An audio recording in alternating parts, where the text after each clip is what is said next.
The growth is indisputable. The closeness is palpable. You can really see we're brothers in the locker room. We care about each other, and we have something really good going on. There seems to be a real direction in the Sabres organization after a decade of losing, but the seats are still empty.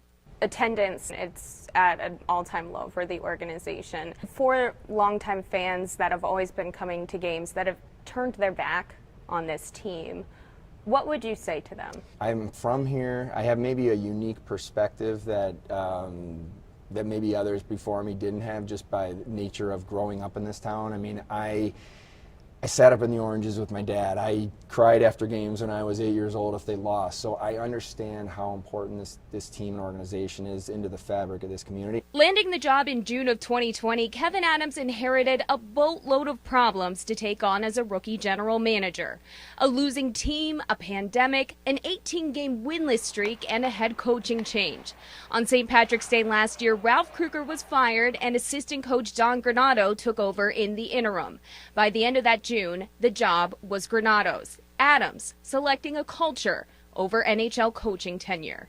At what point in your gut did you know, okay, it has to be Don Granato? I really felt from the beginning that Donnie was the right fit for where we are as an organization at that time. You know, certainly as we went through the interviews and different coaches, just what stood out to me so much was that Donnie was going to embrace that, because I really truly believe for us to move forward, we're going to have to embrace the youth and the development. Part of moving forward was handling a disgruntled captain, demanding a trade. This was potential franchise-changing decision of what we were going to do in this situation. Jack Eichel was stripped of his captaincy, traded to Vegas, and has already come back to a loss and booze in his old home. It only took 7 years of me leaving for them to get into the game. They must just be booing because they wish I was still here. I don't know. Is that an accurate way to depict this fan base? Well, yeah, I'm not going to.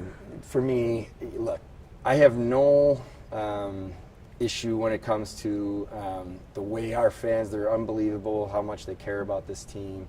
I'll let other people say what they need to say. But when can he and the Sabres deliver enough wins to bring those fans back to keeping center? It's hard to talk about timelines. What I think the important thing to focus on is, are we doing the right things, you know, on and off the ice to build this into a team that has sustainable success. I do believe if we do things the right way, that we will build this the right way, have success, and our fan base will have something they can be proud of.